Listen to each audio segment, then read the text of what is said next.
Bonjour, bonjour, j'espère que vous allez bien. Bienvenue dans ce live du vendredi 26 avril. Eh bien aujourd'hui, on est le vendredi. Qui dit vendredi dit Walpola. Walpola Raoula. Qui dit le tin, tin, tin, tin, tin, qui dit donc petit cramage de cerveau avec le classique l'enseignement du Bouddha de Walpola Raoula.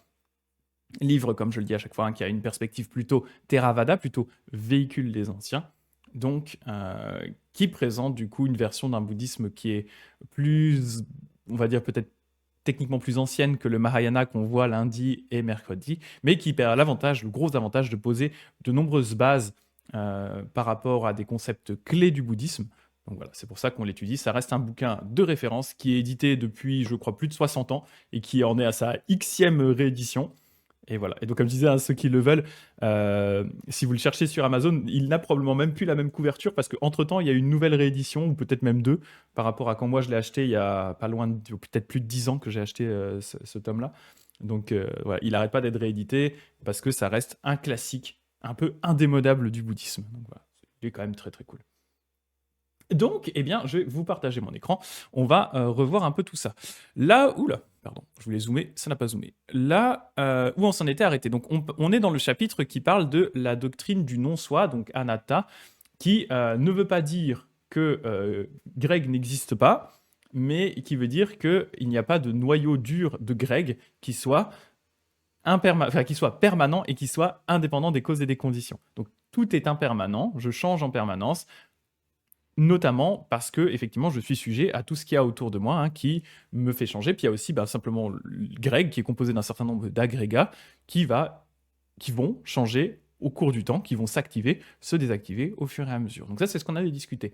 Et là Walpola il en était sur une grosse discussion par rapport à justement est-ce qu'il n'y a pas des personnes qui se sentent un peu mal avec cette idée de l'absence de soi, qui ont l'impression en fait que quand on leur parle d'absence de soi, on va globalement leur enlever quelque chose, comme si ils avaient un soi, et à partir du moment où ils acceptent cette idée qu'il n'y a pas de soi, eh bien, hop, on leur aurait enlevé une part d'eux, comme si on leur avait enlevé leur âme d'une certaine façon.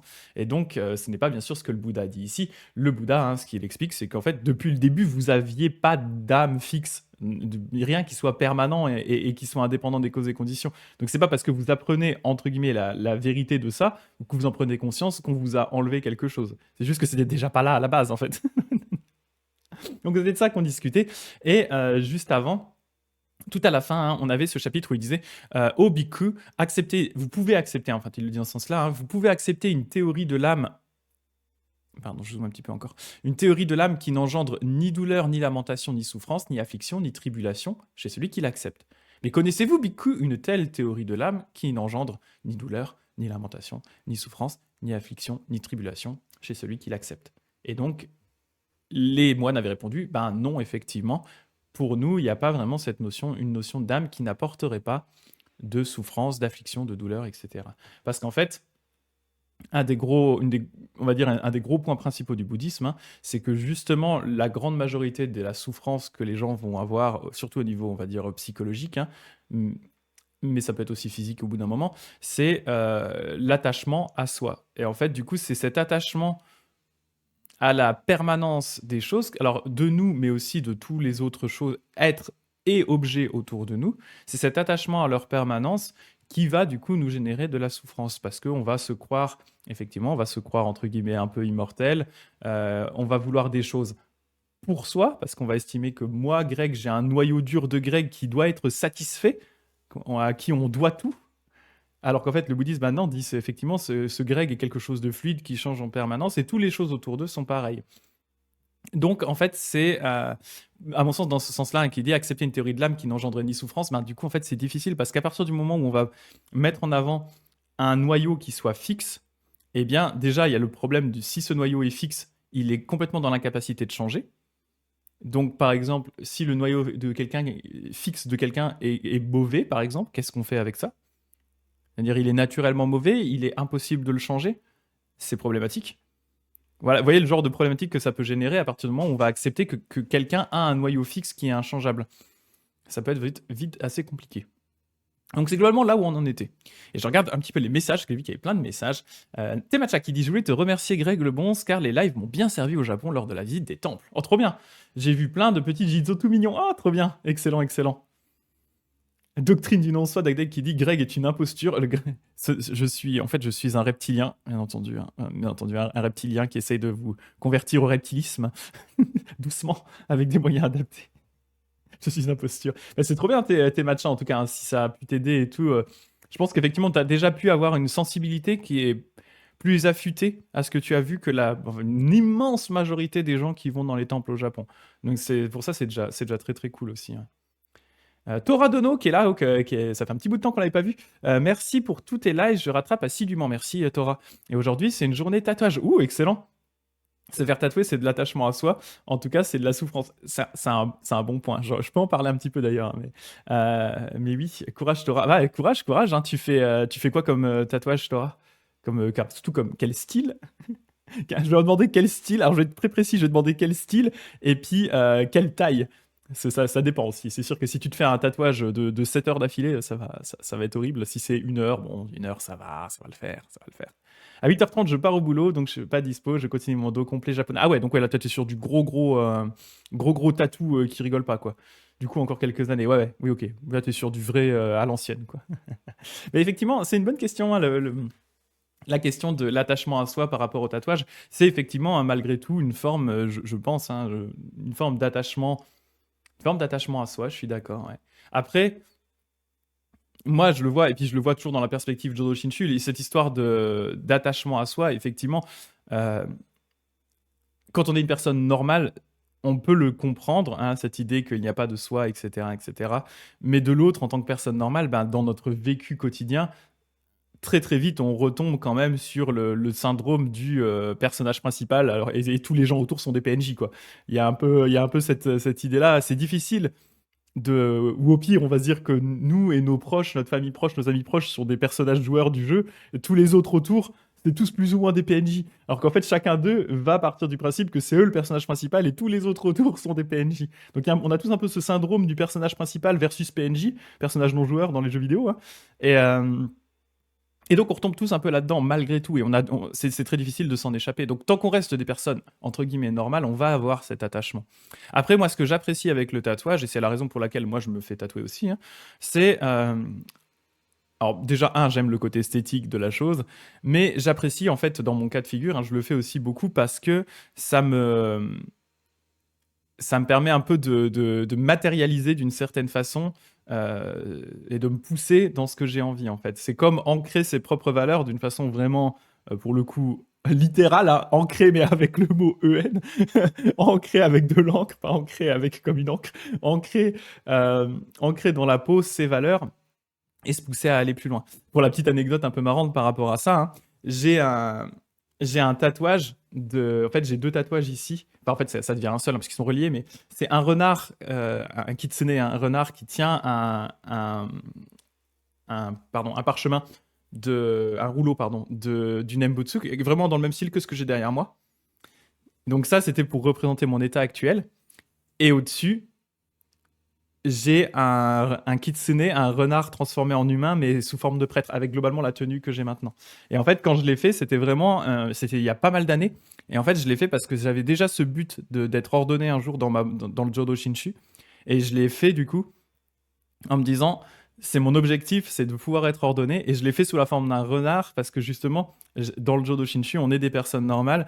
On n'est pas des moines qui se la pètent à faire style, on est trop sage et tout. On est un peu foufou, un peu débile.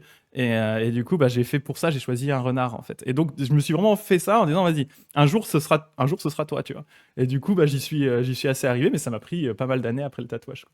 Et oui, Toradono, je dis vraiment ancré du coup, avec un A ou un E, j'aimais bien le jeu de mots, je trouvais ça marrant, ouais. Ah, tu t'es fait tatouer d'Agdeg le Nembutsu il y a 2 semaines. Du coup, je partage assez le point de vue. Excellent, excellent. Énorme. Et c'est que ben, du coup, dans mon cas, hein, pour finir avec l'aspect tatouage, en fait, tout mon bodysuit actuel, parce que moi je suis en train de faire un bodysuit japonais à l'ancienne, bah, c'est que dans le thème Jodo Shinshu. C'est littéralement que dans le thème Jodo Shinshu. Donc tout est. Et en plus, c'est tout fait par le même tatoueur japonais à l'ancienne, hein, qui tatoue sans machine en tebori, donc à la main, comme ça, avec un tige de bambou avec des aiguilles au bout. Et du coup, j'ai commencé ça il y a. Je crois que j'ai fait le premier en 2015. Ouais, le premier en 2015 et je suis encore dessus. Donc ça fait 9 ans. On commence à approcher assez tranquillement de la fin du haut du corps. Il me reste encore le pec à faire et relier au niveau des côtes pour relier le dos avec ce que j'ai déjà, les bras et tout le reste. Et on aura fini le haut. Après, il me reste encore une partie du bas. Donc ça envoie du pâté, ça envoie du pâté. Mais voilà, effectivement, hein, ça reste une forme d'attachement à soi. Mais malheureusement, en tant qu'être humain, la plupart des gens sont normaux et c'est difficile de passer outre ça, quoi. Et après, j'aurais beau dire aussi, et là c'est pour rentrer dans un niveau encore un peu plus superficiel, au final, j'aurais beau dire, oui, il y a aussi le côté, bien sûr, c'est le côté symbolique qui est important pour moi, machin, machin. Après, il n'empêche que j'aime cette esthétique aussi. Donc, il y a un côté plus superficiel que ça. C'est que j'ai toujours trouvé ça assez cool. Il y avait un côté aussi un peu dépassement de soi dans l'idée d'avoir un bodysuit japonais, hein, l'idée de se dire, ouais, un bodysuit japonais, on parle de plusieurs centaines d'heures de douleur. Je dis, vas-y, moi je peux le faire, je peux y arriver. Il n'y a pas un côté dépassement de soi, un peu un côté extrême d'une certaine façon. Donc voilà, c'est plein de choses qui se mélangent, hein, un peu rite de passage, plein de choses. Et après, chacun a ses motivations différentes, hein. Je vois Sarah Cottage qui dit qu'elle a des symboles de Sailor Moon sur le bras. Rien à voir, mais voilà. Mais si c'est des choses qui t'inspirent, qui te plaisent, etc., c'est important aussi, en fait. Alors, je remonte un petit peu parce qu'il y a eu pas mal de messages. Ah oui, c'était Matcha qui reparle un petit peu des temples, qui disait le guide n'insistait pas trop là-dessus et ne présentait pas forcément les personnages que l'on découvrait. Du coup, mes compagnons de voyage étaient contents que je leur donne des mecs explications. Ah, trop bien. Ah, c'est trop bien, ça, si t'as pu partager. Si j'ai pu t'aider à apprendre ça et que toi, t'as pu le partager avec d'autres gens, c'est trop, trop bien. Excellent. Mais aussi parce que peut-être les guides, en fait, n'y connaissent pas forcément beaucoup plus que ça, hein, effectivement. Ouais. Gulli qui dit j'ai toujours pas assimilé que mes cousins sont pas des PNJ de l'épisode vacances et ont une vraie vie. C'est peut-être des PNJ en fait, hein. Ouais. Tora qui dit j'avais le choix du tigre, c'est mon surnom perso, oui effectivement, un Tora, et aussi un peu avec une fonction, je vais dire pour me donner de la force et du courage, je pensais sur un bras avec Aizen Myo. Oh ok. Ah je savais pas que t'étais, mais t'es dans le Shingon ou rien à voir, t'es Shingon Tendai parce que Aizen, il y a pas beaucoup de gens qui connaissent Aizen Myo, je suis surpris. Les gens font Fudo en général parce que Fudo, même si t'es pas dans le bouddhisme ésotérique, les gens le visualisent à peu près. Aizen c'est quand même particulier en termes de connaissances, en fait, peu de gens connaissent Aizen tout simplement, hein, Aizen Myo, qui est du coup l'équivalent de Fudo Myo, mais pour le côté plutôt attachement au désir sensuel, qui va transformer en compassion et sagesse, qui est du coup une divinité courroucée également. Très très cool Aizen. Euh, alors voilà, Gulli. Tora, Dono et Bodysuit, c'est un peu mon but aussi, ouais. Faut juste être très patient. Ah, ça n'a rien à voir, tu en as parlé une fois, mais j'ai tout de suite flashé sur la symbolique. Excellent, excellent. Et puis il faut dire que pour le coup, Aizen comme Fudo, ils ont l'avantage d'avoir une symbolique qui est cool et un design qui envoie du pâté, genre un Aizen. Après, moi, je suis pas assez badass hein, je suis pas assez badass pour avoir un Aizen genre un Aizen dans tout le dos, parce que Aizen, je crois que je vais juste vous le remontrer vite fait, hein, mais Aizen, il envoie du steak, hein. Il faut, quand tu vas à la piscine, les gens ils te regardent en disant, oh putain, c'est quoi ce bourrin? Voilà. Aizen. Attendez, je vais essayer juste de vous trouver une image de bonne taille qui ressemble à quelque chose de Aizen. Ah voilà, ça c'est pas mal, hein. Vous voyez, vous vous mettez, vous vous mettez ça comme dans tout. Imaginez ça dans tout le dos. Tu vas à la piscine municipale, les gens ils sont genre what? C'est quoi cet arrêt? Mais il est trop bien, Aizen. Il est trop trop cool, hein.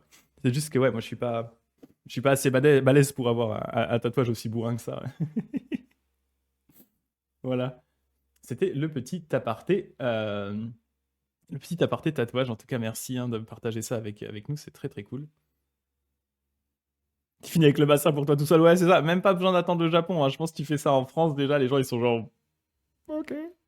Il a un gros démon dans le dos. La plupart des gens vont pas comprendre ce que c'est déjà, donc ils vont se dire que t'as genre un démon ou je sais pas quoi. Alors qu'en fait, c'est une divinité courroucée, donc c'est une divinité qui aide dans le bouddhisme. C'est une divinité qui va transformer des éléments négatifs en des éléments positifs. Donc voilà, c'est quand même sérieux, quoi. Alors, je vais vous repartager ça. Donc, on en était ici. On disait donc, le Bouddha donc parlait toujours de ça, hein. S'il y avait eu, donc là c'est Walpola qui revient sur cet épisode de une idée d'une âme qui pourrait ne pas être génératrice de souffrance. S'il y avait une quelconque théorie de l'âme que le Bouddha eût acceptée, il l'aurait certainement exposée ici, puisqu'il demande au bhikkhu, donc au moine, hein, d'accepter une théorie de l'âme qui n'engendre pas de souffrance. Mais selon le Bouddha, il n'y a pas une telle théorie de l'âme, et une quelconque théorie de l'âme, quelle qu'elle puisse être, aussi subtile et sublime soit-elle, est fausse et imaginaire, crée toutes sortes de problèmes et entraîne avec elle douleur, lamentation, souffrance, affliction et tribulation.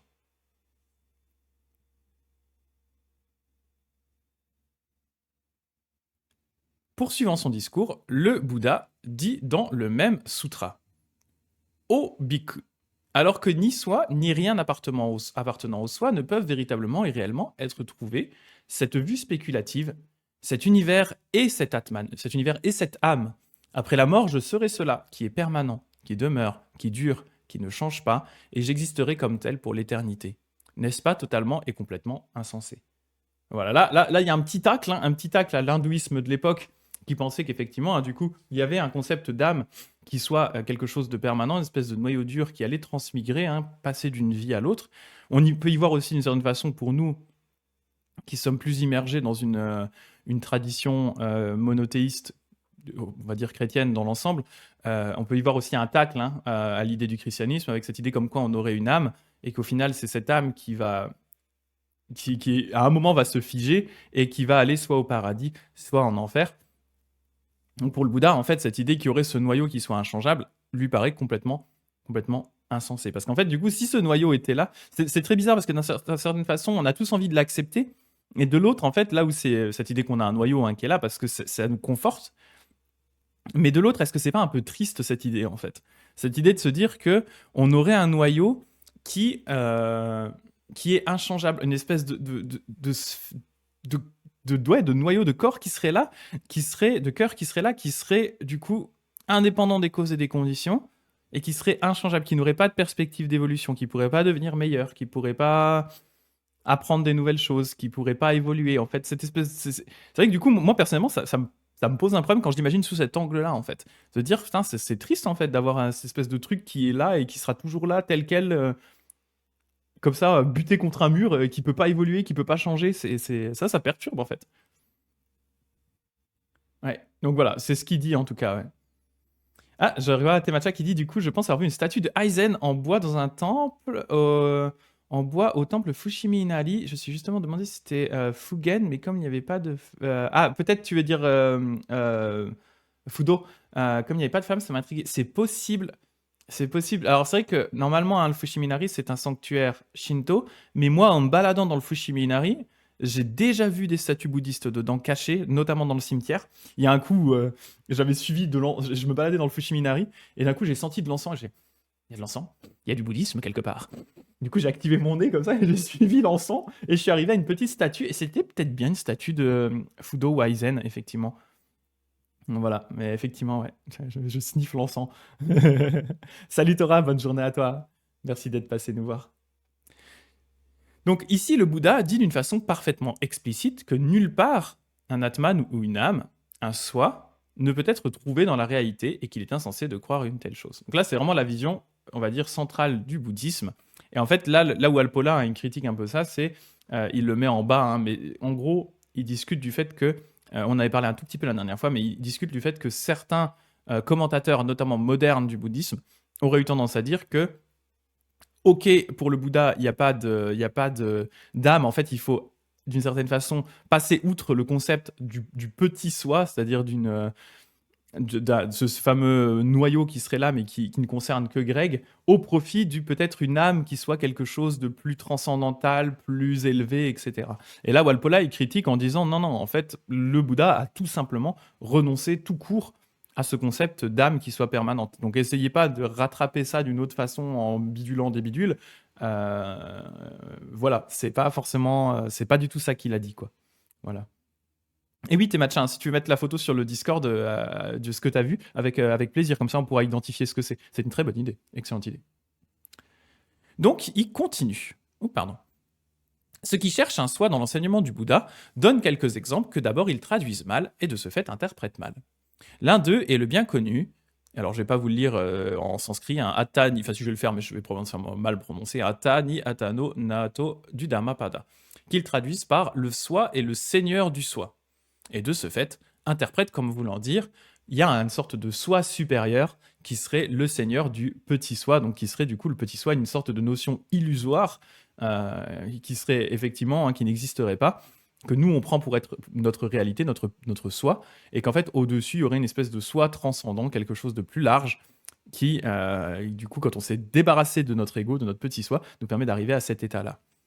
Et donc, Walpola, il va dire, tout d'abord, cette traduction, elle est incorrecte, parce que ici, atta, nous, on pourrait croire comme étant le terme âme, en fait, en pali, ce mot, il a deux sens. Il est généralement usité comme pronom réfléchi ou indéfini, excepté dans ces cas peu nombreux, où spécifiquement et philosophiquement, il se réfère à la théorie de l'âme, comme nous l'avons vu plus haut. Parce qu'en fait, quand on voit ici, on parle de la doctrine là-haut, du non-soi, an-atta.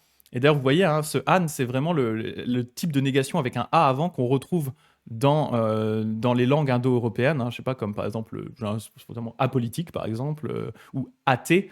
Ce a, en fait, a un concept de négation. Donc, c'est ce qu'on retrouve ici dans anatta, donc l'absence de soi, l'absence d'une âme.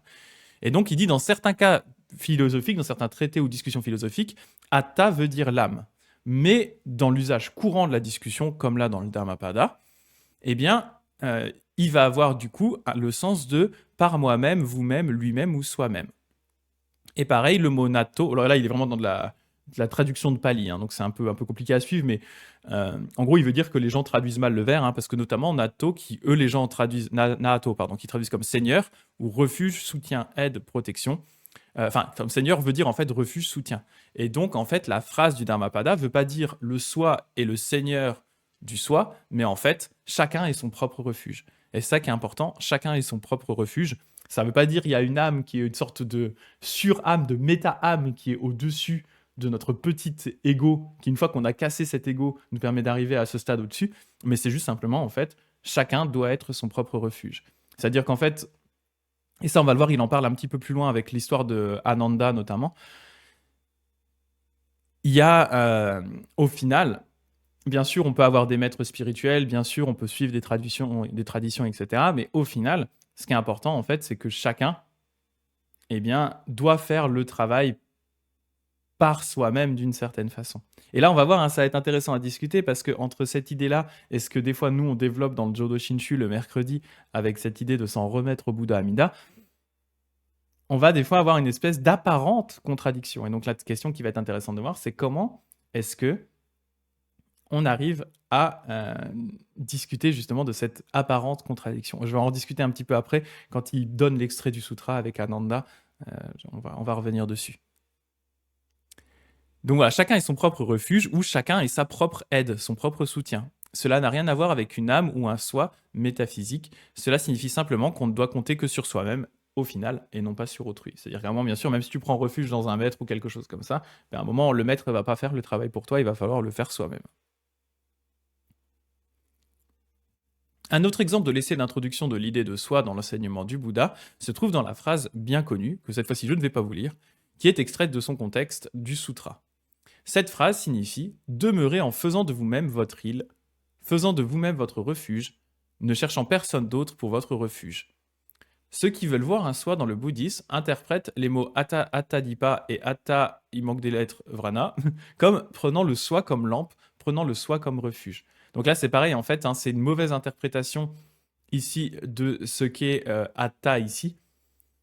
Et donc, en fait, l'idée, c'est de dire justement, demeurez en faisant de vous-même votre île, faisant de vous-même votre refuge, et de personne d'autre votre refuge. C'est qu'à un moment, on peut prendre refuge dans un maître, mais de un, il ne faut pas le suivre aveuglément, et de deux, à un moment, il va quand même falloir soi-même se faire sa propre idée, pratiquer, avancer par soi-même. Le maître va avoir ses propres limites.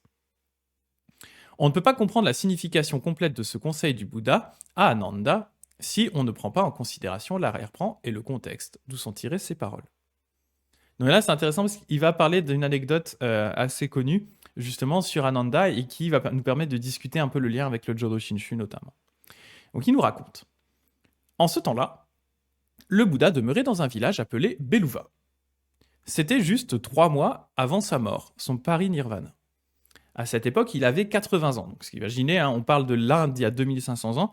Une personne qui arrive déjà à l'âge de 80 ans, c'est assez surprenant. Et donc, il est déjà il est exceptionnellement vieux pour l'époque. et il souffrait d'une très sérieuse maladie, il était presque mourant. On ne sait pas exactement ce qui s'est passé, en tout cas c'est a priori une intoxication alimentaire qui est liée soit à des champignons, ce qui était du coup des mauvais champignons, soit à une espèce de ragoût de porc avec des champignons dedans, qui aurait été pas frais ou quelque chose comme ça. En tout cas, il était déjà vieux, hein, du coup, et donc il sait déjà là qu'il est malade et il sait qu'il en a plus pour très très longtemps. Mais il pensa qu'il ne serait pas convenable de mourir sans en informer ses disciples proches et chers. Ainsi, avec courage et détermination, il surmonta toutes ses souffrances, reprit le dessus sur sa maladie et guérit. Mais sa santé était précaire, il était vieux du coup, hein. Après sa guérison, un jour qu'il était assis à l'ombre hors de sa demeure, Ananda, le disciple le plus dévoué du Bouddha, vint auprès du maître bien-aimé et s'assit à côté de lui et lui dit. Donc Ananda, hein, se rappelle, c'est le cousin du Bouddha, c'est son assistant, c'est la personne qui a passé le plus de temps en fait avec le Bouddha, était toujours à ses côtés pour l'aider, et donc c'est aussi celui qui était le garant des enseignements. S'il avait une mémoire, a priori Ananda avait vraiment une mémoire, euh, merde, comment on dit, une mémoire parfaite, hein, concrètement, hein. Du coup, en fait, il retenait absolument tout ce qu'on lui disait. Donc, c'est lui derrière qui a récité les sutras pour l'assemblée. Donc là, il s'assoit auprès d'Ananda, et enfin, Ananda s'assoit auprès du Bouddha et lui dit: Seigneur, j'ai veillé sur la santé du bienheureux, j'ai veillé sur lui dans sa maladie, mais en voyant la maladie du bienheureux, l'horizon me devenait sombre et ma faculté n'était plus claire.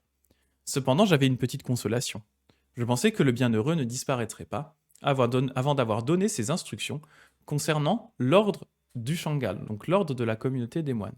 Il faut savoir ici que Ananda, le cas particulier d'Ananda, en fait, c'est que, contrairement aux autres disciples très proches du Bouddha, qui eux avaient déjà atteint l'état de Arahant, l'état en fait où on est libéré justement de la croyance au soi, l'état où on a atteint vraiment ce détachement par rapport à la permanence des choses, c'est-à-dire que la plupart des disciples proches du Bouddha avaient déjà compris que même le Bouddha était impermanent, donc ils avaient accepté cette réalité.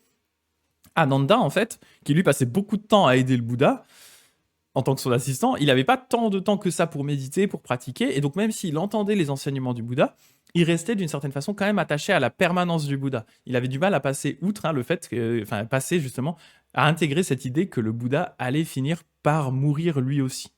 Et donc, quand là, il entrevoit le fait que le Bouddha est vieux, et le Bouddha commence à être malade, etc., là, il se dit, oula, mais en fait, le Bouddha aussi va mourir. Et du coup, ça lui fait un choc. Et il se dit, j'espère au moins que le Bouddha va nous donner des instructions par rapport à comment ça va se passer dans notre communauté à partir du moment où on aura pu le maître. Parce que là, le maître, le Bouddha, hein, ça reste le centre de la communauté à cette époque. Si on enlève le centre de la communauté, qu'est-ce qui se passe? Ça va être le bazar. Alors, le Bouddha, plein de compassion et de sentiments humains, parla avec bonté à son disciple dévoué et bien-aimé. Il lui dit: Ananda, qu'attend de moi l'ordre du Shanga, l'ordre de la communauté? J'ai enseigné le dharma, j'ai enseigné la vérité, sans faire aucune distinction, comme ce qui est ésotérique et exotérique. En ce qui concerne les vérités, le Tathagata, le Bouddha, n'a rien de semblable au point fermé du maître. C'est-à-dire, il n'y a rien qui est caché à l'intérieur qui attendrait d'être révélé en ouvrant la main. Certainement, Ananda. S'il y a quelqu'un qui pense pouvoir diriger la Shanga, et que la Shanga puisse dépendre de lui, qu'il donne ses instructions.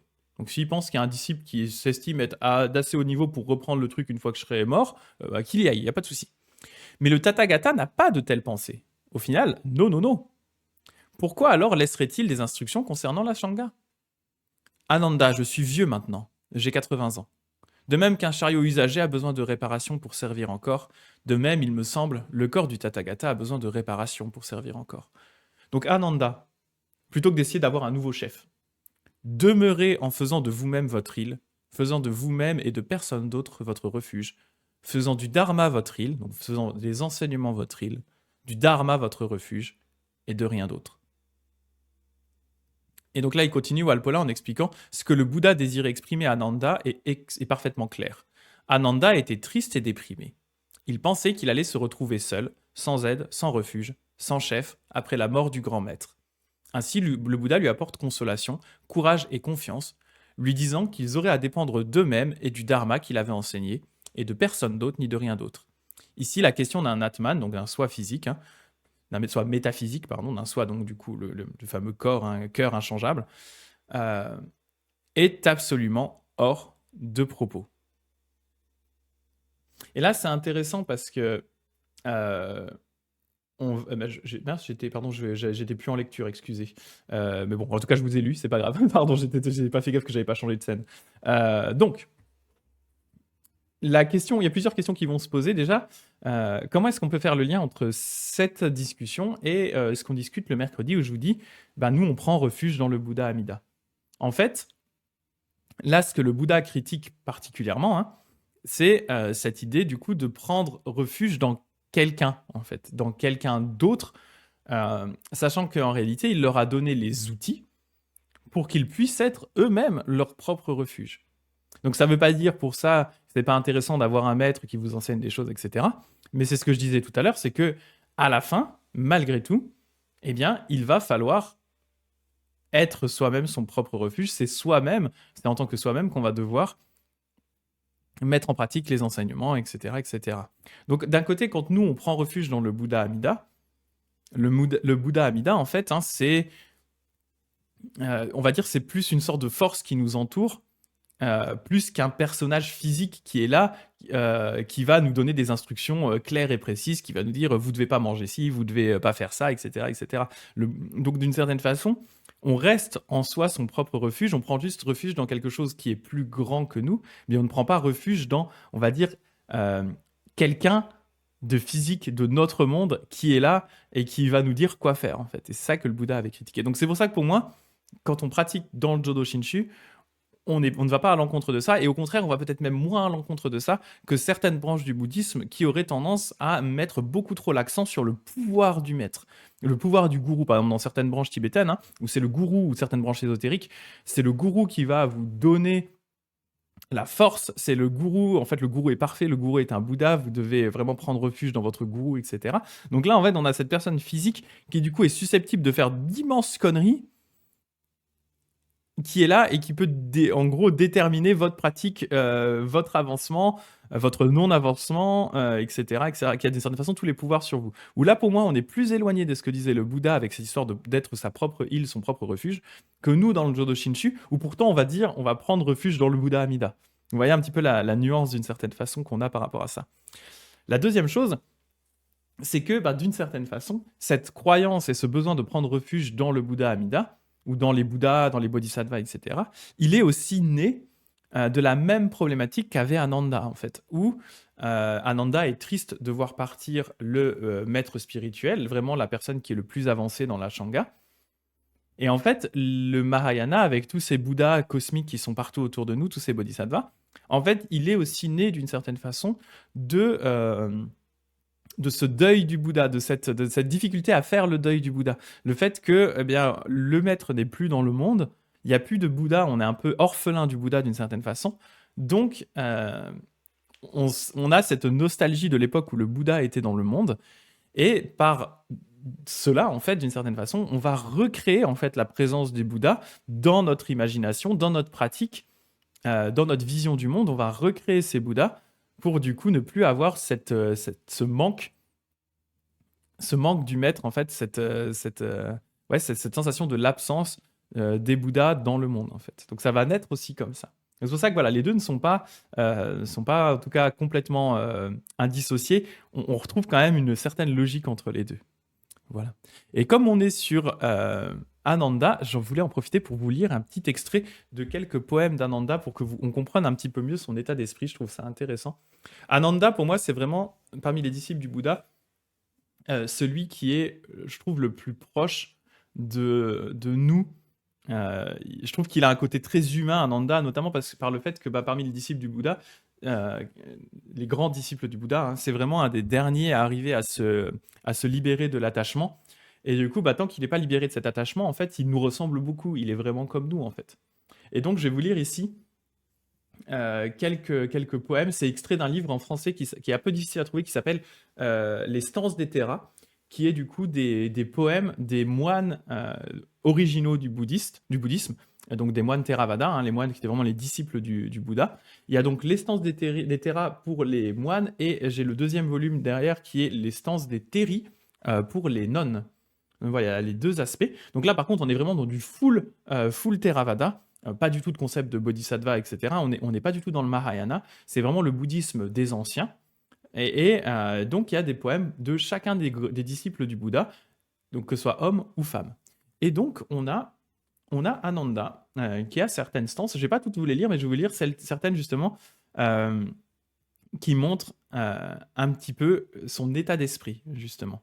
Donc, là, ici, il y a les stances d'Ananda dans lesquelles il évoque ces 25 années durant lesquelles il fut l'assistant du Bouddha. Donc je vais vous les lire, hein, là je vais juste vous les lire comme ça, hein, tel quel, je ne l'ai pas en PDF. Donc il dit, durant les 25 années que j'ai passées à parfaire mon apprentissage, aucune pensée de désir ne m'a affleuré, voix à l'excellence de la doctrine. Durant les 25 années que j'ai passées à parfaire mon apprentissage, aucune pensée de haine ne m'a effleuré, voix à l'excellence de la doctrine. Durant 25 années, c'est là où ça devient intéressant, durant 25 années, j'ai veillé sur le bienheureux, avec les gestes les plus affectueux, sans m'écarter de lui davantage que son ombre. Durant 25 années, j'ai veillé sur le bienheureux, avec les paroles les plus affectueuses, sans m'écarter de lui davantage que mon ombre. Durant 25 années, j'ai veillé sur le bienheureux, avec les pensées les plus affectueuses, sans m'écarter de lui davantage que son ombre. J'avançais derrière le Bouddha, qui marchait de long en large, alors qu'il était en train d'enseigner la doctrine, la connaissance surgit en moi. Et là, il parle justement du moment où le Bouddha va atteindre le parinirvana, donc le moment où le Bouddha va mourir. Il dit « J'ai encore beaucoup à faire. Je suis un apprenti dont l'esprit n'a pas atteint le but. Et voilà qu'est advenue la complète extinction du maître, qui faisait preuve de compassion à mon égard. Le jour où le parfait Bouddha se résorba dans l'extinction, lui qui possédait de si nombreuses qualités, il eut, ce jour-là, de quoi exciter la terreur, de quoi faire se dresser les poils sur les cheveux. » Et donc là, on voit vraiment, hein, du coup, que cette idée d'Ananda qui est très jolie, hein, il a vraiment été toujours comme une ombre derrière le Bouddha. Et du coup, au moment où le Bouddha meurt, eh bien, en lui, hein, il voit la terreur arriver, il voit comme s'il avait les poils qui se dressaient sur ses cheveux. Et il y a une autre stance qui dit, juste après le parinirvana, un petit peu avant, qui dit « Toutes les directions se confondent, il n'est plus rien qui m'apparaisse clairement. Maintenant que l'ami de bien a disparu, c'est comme si on ne voyait que les ténèbres. Pour celui dont les camarades sont morts et dont le maître a quitté ce monde, il n'est pas de meilleur ami que l'exercice de l'attention au corps. Les anciens ont quitté ce monde et je n'ai pas d'affinité avec les nouveaux. » Ça devient un vieux. « Je médite totalement seul à présent, comme un oiseau retiré dans son nid. » Voilà, je trouvais ça assez joli, hein, vraiment, cette phrase où enfin, si on remet les deux un peu dans l'ordre en disant, voilà, durant 25 années, j'ai veillé sur le bienheureux, j'avançais derrière le Bouddha qui marchait de long en large alors qu'il était en train d'enseigner la doctrine, la connaissance surgit en moi. Et là, quand le Bouddha meurt, toutes les directions se confondent, il n'est plus rien qui m'apparaisse clairement. Maintenant que l'ami de bien a disparu, c'est comme si on ne voyait plus que les ténèbres. Donc vous voyez vraiment Ananda, hein, comme étant cette personne très attachée au Bouddha, vraiment l'archétype, hein, du pratiquant qui du coup ne s'est pas encore libéré de cette idée d'attachement au soi, d'attachement à la permanence des choses, et qui du coup a vraiment du mal à dépasser justement la perte de cet être qui était si cher dans sa vie. Dès qu'il dit journée de merde pour Ananda, quoi. Ouais, c'est vraiment ça, le pauvre. Tu sens qu'il est vraiment pas bien, en fait. Et c'est pour ça que je trouve qu'Ananda est si sympathique pour moi. Il me le rend si sympathique. Parce que voilà, c'est vraiment une personne normale, en fait. Son maître est mort. La personne à qui il a dédié sa vie est mort. Et forcément, du coup, bah, lui, il ressent énormément de tristesse. Il se sent pas bien. Et à côté, il y a tous les autres disciples du Bouddha qui sont, oui, bah, la permanence, hein, il est mort, quoi. C'est normal, il devait mourir. Et lui, il est en train de pleurer et tout. Et il y a tous les mecs autour qui sont, oui, bah, business as usual, quoi. Hein, permanence de toute chose, hein, normal, quoi. Ça va, quoi. Tu devrais pas être déprimé comme ça, Nanda, voyons. Et lui, il est juste pas bien. Voilà, je trouve qu'il est vraiment très humain, Nanda, donc c'est pour ça il est sympa. Et donc, on continue un petit peu, hein. Et de plus, Gulli qui dit retour dans ton lit, Nanda, il y a des jours, il n'y a que ça à faire. Bah voilà. Ouais, c'est le pauvre, là, il aurait mieux fait d'aller retourner se coucher, hein. Et de plus, le Bouddha explique à Ananda comment on peut être son propre île et son refuge. Comment on peut faire du dharma sa propre île et son refuge? C'est par la culture de l'attention à l'égard du corps. Il l'a mentionné dans son poème à Ananda, hein. Il dit, bah du coup, j'ai plus que ça à faire, en fait, c'est pratiquer l'attention au corps, c'est-à-dire la culture de l'attention à l'égard du corps, des sensations, de l'esprit et des objets mentaux. Ici encore, il n'y a aucun mot relatif à un atman ou soi. C'est-à-dire, en fait, ce que Ananda va cultiver ici, hein, c'est l'attention à son corps, l'attention aux objets, c'est-à-dire le fait de voir que l'attention aux pensées, voir qu'en fait chaque sensation du corps est impermanente, c'est-à-dire que les sensations ne font qu'apparaître et disparaître. Si à un moment j'ai un message dans le chat, mon attention est dirigée vers ça. Si mon chat miaule à côté de moi, je lâche le chat, hop, arrive soudainement l'attention à Louis. Et tous ces éléments-là, du coup, ne font qu'apparaître et disparaître en boucle, hein. C'est ce qu'on a vu avec les histoires d'agrégats, hein. Et pareil pour les pensées. Les pensées, n'étant à nouveau, je le répète, dans le bouddhisme, hein, le concept de mental n'est pas séparé. Le mental n'est pas séparé du corps. Le mental est juste un sens séparé, de même titre que l'ouïe va interagir avec les sons ou que la vision va interagir avec des objets visuels. Le mental va interagir avec des objets mentaux, avec des pensées.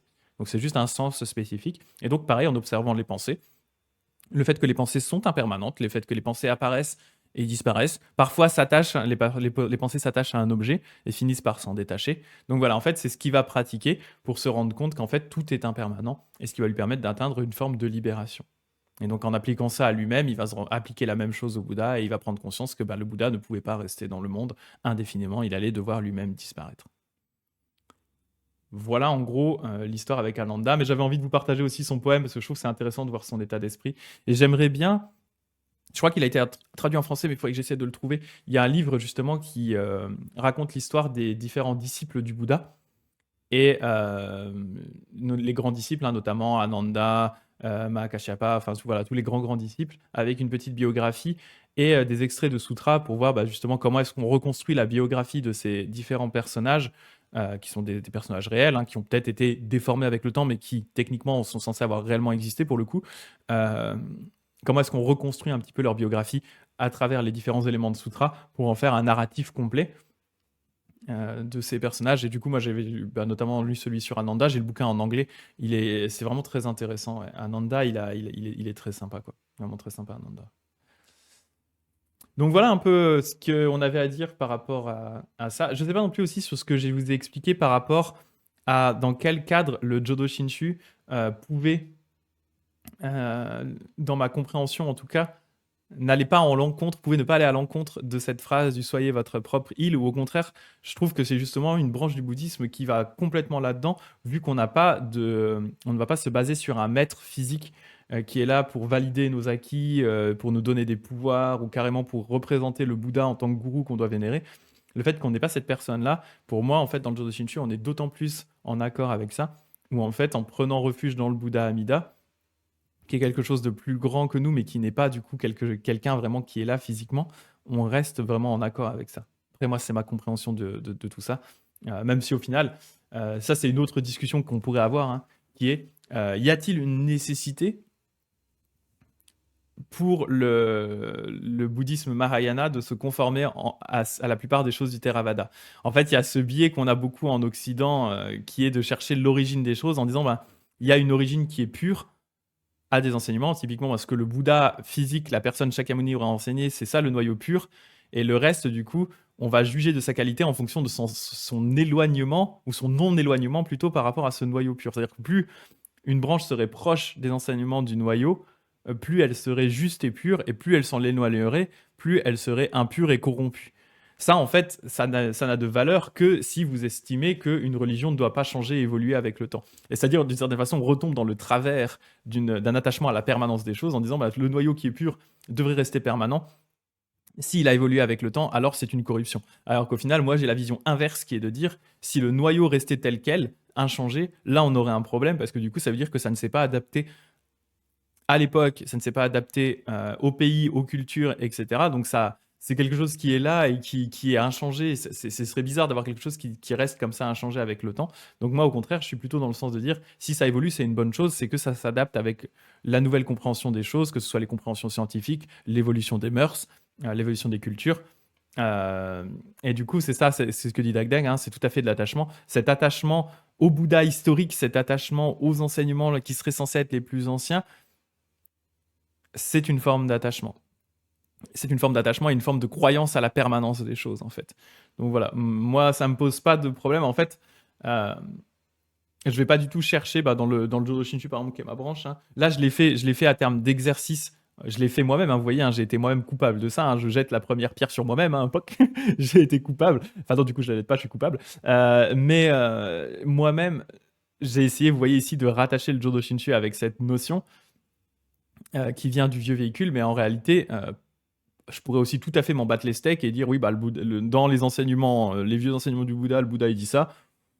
Après, dans le Jodo Shinshu, on pense autrement. Est-ce que c'est un problème? Pour moi, en fait, non. Parce qu'il y a plein d'autres points sur lesquels, effectivement, on ne serait pas d'accord entre le Mahayana et le Theravada, notamment sur cette histoire de durée de vie du Bouddha. Il y a plein de choses où on n'est pas d'accord. Au final, qu'est-ce qu'on s'en fiche? L'important, en fait, c'est que les enseignements soient efficaces. C'est toujours pareil. Si vous trouvez plus de réconfort, plus de sens pour vous dans les enseignements Theravada, eh bien, allez-y avec le Theravada. Si, au contraire, vous trouvez plus de sens dans le Mahayana et que par moment, ça contredit certains enseignements du Theravada, des enseignements des plus anciens, bah, allez-y avec le Mahayana, vous prenez pas trop la tête. Au final, l'important, c'est est-ce que c'est efficace pour vous? C'est la seule chose qui est importante, en fait. C'est la seule chose qui a du sens. C'est est-ce que ces enseignements ont de l'intérêt? Est-ce que vous avez de l'intérêt pour ces enseignements? Est-ce que ces enseignements vous donnent envie de devenir meilleur, vous donnent envie de pratiquer? Si c'est le cas, alors suivez-les. Si ce n'est pas le cas, lâchez-les, tout simplement. C'est une forme d'attachement. Donc on va continuer. Une fois, le Bouddha était assis sous un arbre dans une forêt, sur la route de Bénarès à Uruvela. Ce jour-là, 30 amis, tous des jeunes princes, allèrent faire une sorte de pique-nique avec leurs jeunes femmes dans cette même forêt. Ils se sont dit, on va se faire un petit après-midi pique-nique au calme. L'un d'eux, qui n'était pas marié, avait amené une prostituée avec lui. Il voulait pas paraître tout seul à pas avoir de copine. Mais pendant qu'il se distrayait, elle déroba des objets de valeur et disparut. Oh là là.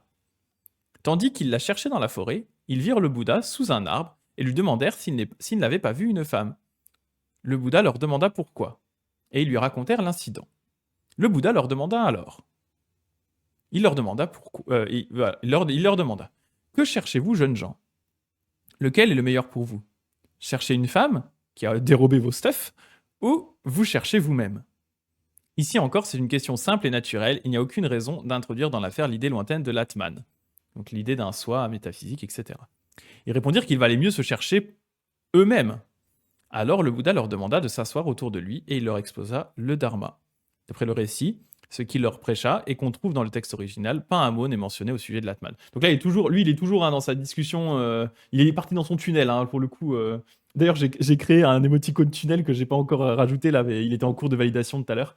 Un émoticône tunnel, quand on part comme ça dans son truc. Bah là, c'est vrai qu'il est parti, Walpola, il est dans son tunnel, contrer cette vision moderne qui dirait qu'il y a une âme dans le bouddhisme. Mais moi, je trouve intéressant cette idée, par contre, de dire, ben, le Bouddha va voir les gens et leur dire, les gars, plutôt que de vous acharner à essayer de retrouver cette pauvre femme qui, probablement, si elle vous a volé, c'est parce qu'elle était dans la dèche. En plus, vous êtes des princes, alors allez pas faire style que vous n'avez pas de thune à la maison. Plutôt que de vous emmerder à essayer de la retrouver, est-ce que vous préfériez pas prendre ce temps pour essayer de réfléchir sur vous-même, pratiquer, essayer de devenir meilleur, du coup, approfondir votre compréhension des choses et de vous-même, plutôt que de perdre du temps à aller chercher une femme qui, au final, vous a dérobé un peu de trucs alors que vous en avez la masse, quoi. C'est intéressant. C'est un point qui est intéressant. Et ouais, je trouve que voilà, je trouve que c'est plus intéressant ça plutôt que oui, de continuer à partir dans le tunnel de discuter sur cette histoire de oui, on pourrait y voir un soi parce qu'il dit quand on dit chercher soi-même, on pourrait dire chercher un soi qui soit permanent et tout. Oui, je comprends, Walpola, je comprends ton argumentaire, mais en vrai, l'histoire en elle-même était peut-être plus intéressante à discuter sur ce point. Bon, après, c'est son livre, il fait ses tunnels comme il veut. Moi, je fais mon live, je fais mes tunnels aussi, chacun son truc. Alors, Lady Morgan qui dit, après, je trouve qu'il y a une différence entre être attaché à un concept, une idée, et être attaché à un objet physique, le souvenir des défunts, par exemple, même si ce souvenir évolue. Je peux comprendre, oui, tout à fait. Le Bouddha va niquer le pique-nique. Bah, du coup, non, tu vois, il leur a enseigné des trucs et tout. Ça t'est jamais venu à l'esprit que François Hollande pourrait être secrètement un Bouddha avec le changement, c'est maintenant. Le changement, non, parce qu'en fait, c'est pire que ça. Le changement, c'est toujours et maintenant. Exactement. C'est vrai, le changement, c'est maintenant. C'est un enseignement bouddhiste, ça. Le changement, c'est maintenant, toujours, tout le temps. Et c'est tout à fait ça. C'est tout à fait ça. Ouais, je trouvais que c'était intéressant cette petite histoire, leur dire, ben, plutôt que de perdre du temps essayer de vous venger de cette pauvre femme qui a probablement d'autres problèmes, essayez de prendre ce temps pour réfléchir sur vous-même, ce sera un petit peu plus malin, quoi. C'est des choses qui nous sont arrivées à tous aussi. Je repensais à une anecdote qui m'est arrivée par rapport à ça. Il y a une fois qui a été un bon enseignement pour moi, pour le coup, et j'y repense de temps en temps. Un coup, en revenant de la frontière suisse, je vais partir dans une histoire. En revenant un coup de la frontière suisse, parce que je bossais en Suisse, hein, et là, j'allais de la Suisse à Besançon. Donc, j'avais une petite heure et quart de route pour retourner à Besançon pour le mariage du frère de Sophie. Donc, c'était très précis. J'avais un but. J'allais là-bas. Et peu après la frontière, je vois deux jeunes qui ont l'air un peu paumés, qui font du stop. Du coup, je me dis, ah bah tiens, les genoux, ils ont l'air d'être dans la dèche. Je vais les prendre en stop. Je les prends en stop, on commence à discuter. Les mecs un peu chelous quand même, un peu chelous. Et pour l'histoire, ça a de l'importance, j'avais mis sur la place, donc moi je conduisais, j'avais mis à l'arrière mon sac, mon sac à main, mon petit sac où j'avais mon portefeuille et tout mon bordel. Donc je discute avec les gars et tout, et je sais pas, j'ai un feeling chelou avec eux. Il y en a un des deux qui me dit ouais, alors moi je suis là, mais en fait j'ai été interdit de territoire en Suisse. Alors tu fais, oh, déjà c'est pas bon pour que tu sois interdit de territoire en Suisse, t'as dû faire des grosses conneries. Après voilà, c'est des jeunes, je leur laisse le bénéfice du doute. Et il y en a un qui était chelou, j'avais un feeling bizarre parce qu'il arrêtait pas de. Celui qui était à l'arrière, donc il y en avait deux, hein. Un qui était à l'avant à côté de moi, un qui était à l'arrière. Celui qui était à l'arrière, il arrêtait pas de regarder dans le rétroviseur et tout, un peu chelou le mec. Et bon, je les amène, puis au bout de 40 minutes, je les dépose là où vous voulez que je les dépose. Et là, je sais pas. J'ai ce feeling, vous savez, comme dans Squeezie qui raconte beaucoup ces histoires d'horreur, quand il y a un truc qui se passe mal ou qui est bizarre, c'est comme si notre corps, il nous disait, les gars, sois en alerte, il y a un truc qui est pas normal, il y a un truc qui est vraiment pas normal. Et du coup, au début, je me dis, ouais, c'est moi qui psychote tout seul. Et je sais pas, cette sensation de malaise ne passait pas. Je fais quelques centaines de mètres avec la voiture, moins d'un kilomètre dans le village. Et là, je me dis, vas-y, je m'arrête, il y a un truc qui est bizarre. Et là, je regarde dans mon sac à main et j'avais plus mon portefeuille. En fait, le jeune qui était à l'arrière, qui arrêtait pas de regarder de façon chelou dans le rétro, en fait, il cherchait le bon moment pour pouvoir me piquer mon portefeuille, en fait. Donc, qu'est-ce que je fais? Je retourne dans le village, je me dis, moi, j'ai une caisse, eux, ils en ont pas. Avant qu'ils arrivent à retrouver quelqu'un pour les prendre en stop dans ce village paumé, va y avoir du temps. Donc, j'arrive à les retrouver. Et là, je confronte les deux mecs en leur disant, les gars, vous m'avez piqué mon portefeuille. Et je leur fous une presse, en fait, en appelant à ce moment-là mon père qui était policier lui-même, en l'appelant en disant Papa, t'es toujours au commissariat là parce qu'il y a des mecs en face de moi, ils ont piqué mon portefeuille. Donc je fais un petit peu le malin. Les gars, ils ont compris qu'ils étaient dans la mer, ils m'ont rendu mon portefeuille. Donc ça s'est bien fini pour moi. Les gars ont réussi à s'enfuir derrière. Moi, j'ai quand même appelé mon père en disant ouais, les mecs sont chelous, ce serait pas cool qu'ils fassent ça à quelqu'un. Donc ça, c'est l'histoire. L'histoire est une histoire somme toute assez banale. L'intéressant maintenant, c'est de savoir qu'est-ce que j'ai ressenti. Et comment est-ce que je repense à cette histoire et qu'est-ce que j'essaie de ressentir quand je pense à cette histoire? De 1, Charles Jardin de Thé a raison, j'ai eu de la chance. De 2, Temacha, c'était peut-être des mecs en cavale, en effet. Ils étaient jeunes. Vraiment, ils étaient jeunes. Sur le coup, j'ai ressenti de la colère. Forcément. De la colère, de l'énervement, de l'attachement à moi en disant ces couillons, je fais quand même un geste sympa avec eux, je les prends en stop, je les dépanne. Les mecs, non, 1, je les dépanne, et 2, les bâtards, ils me piquent mon portefeuille. De la colère arrive en moi, forcément, de l'énervement. D'ailleurs, ce jour-là, j'ai roulé relativement plus vite que d'habitude parce que je devais rejoindre le mariage du coup du frère de Sophie. On était en train de préparer la salle. Hein. Elles étaient en train de préparer la salle, les filles. Je devais les rejoindre, les aider. Mais j'étais vraiment dans une espèce de tunnel mental, d'énervement, putain, on fait une bonne action, on est sympa avec les gens, et les mecs derrière, ils vous entubent, machin et tout. Et en fait, ça, c'est la première action que j'ai eue, première réaction, qui est une réaction, on va dire, très humaine, d'attachement à moi-même, d'attachement aux choses. Et après, j'ai commencé à voir les choses d'une façon un petit peu différente, qui était de dire, attends, ces gamins, parce que c'était vraiment des jeunes, hein, ils étaient jeunes, hein, je suis même pas sûr qu'ils avaient 18 ans. Hein. Ils en sont au stade où ils sont deux, ils sont tellement dans la dèche, qu'ils sont en train de faire du stop, je sais pas où ils vont dormir. Ils sont là en train d'essayer de voler ton portefeuille, ils prennent des risques, sachant que c'est toi qui conduis la bagnole pour te voler ton portefeuille. Ils doivent être dans un niveau de détresse que tu peux même pas concevoir avec ta vie de petit bourgeois.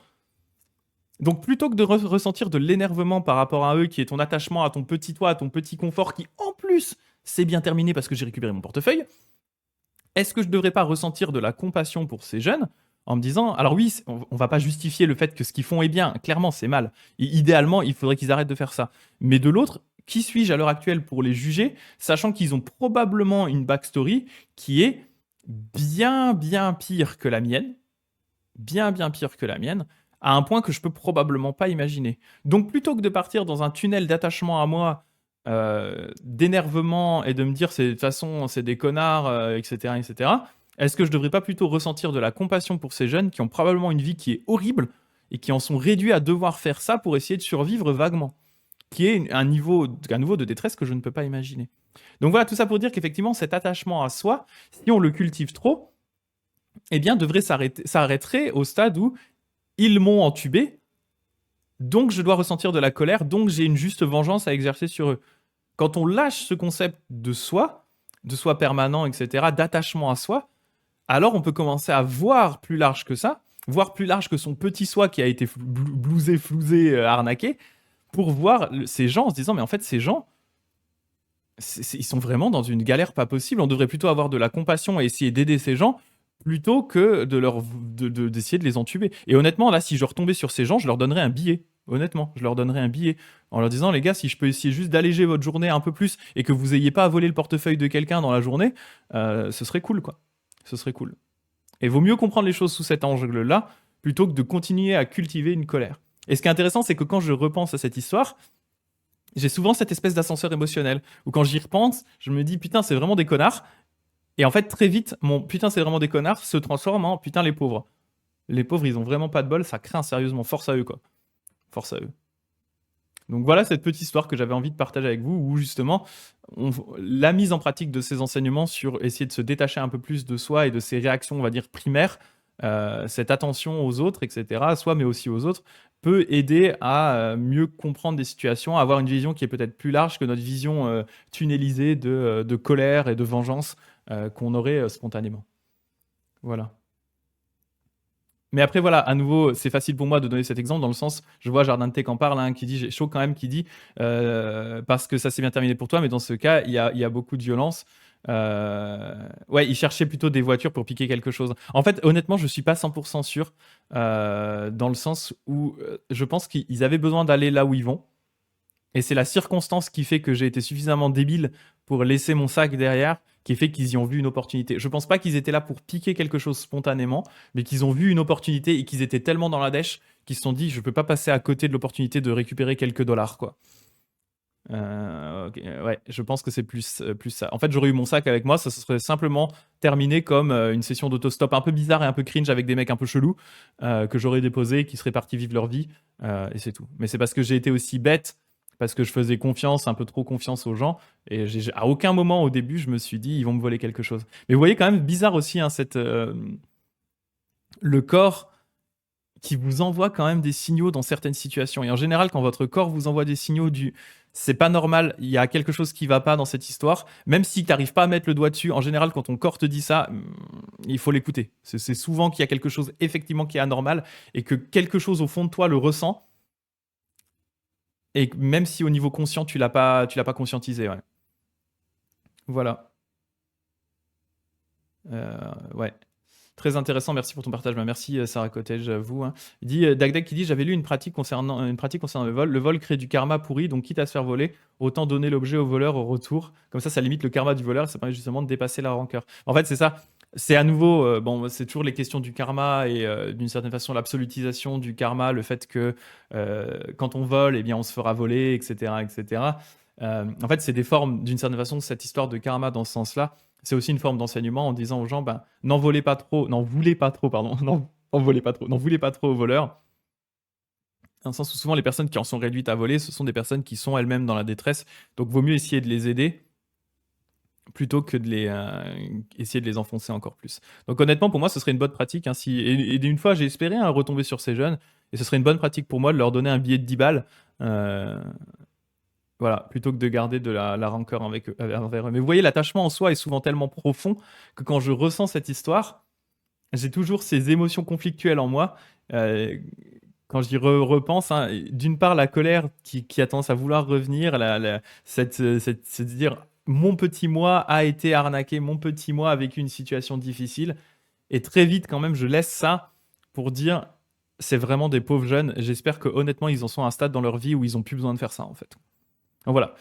Ça, quand j'explique cette histoire, je ne justifie en aucun cas le fait de voler, le fait de faire du mal aux autres, etc. Mais je ne peux pas non plus nier le fait que s'ils en sont arrivés à ça, c'est probablement qu'ils ont des problèmes bien pires que les miens, quoi. Voilà.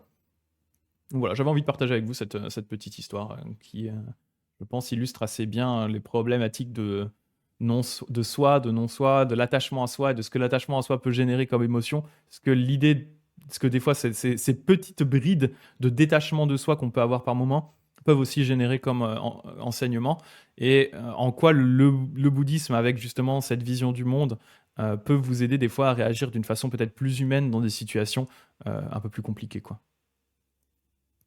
Voilà, en tout cas, pour tout ça. Écoutez, moi, je pensais m'arrêter à peu près là. Je pense que c'est déjà pas mal. Ça a été un peu moins, je trouve, cramage de cerveau que d'habitude, parce qu'en fait, on était plus parti sur la lancée. C'est un peu la suite de la session d'avant, donc les éléments compliqués en plus étaient discutés. Là, on revient un peu sur les mêmes choses. Mais voilà, je pense que c'est un bon endroit pour s'arrêter là, parce qu'après, il va partir sur un autre thème qui est le thème du silence du Bouddha. Pourquoi le silence, enfin pourquoi le Bouddha par moment garde le silence. Donc je me dis c'est une transition sur un autre thème qui peut être intéressant de discuter. Donc je pense qu'on aura l'occasion de l'aborder plutôt la semaine prochaine. La semaine prochaine, du coup, on terminera ce chapitre de l'absence de soi. Il reste quelques pages. Il reste, voilà, vous voyez, il reste 1, 2, 3, 4, 5, 6 pages. Donc je pense qu'on aura l'occasion de le terminer la prochaine fois. C'est plus très long. Et ce sera pas mal.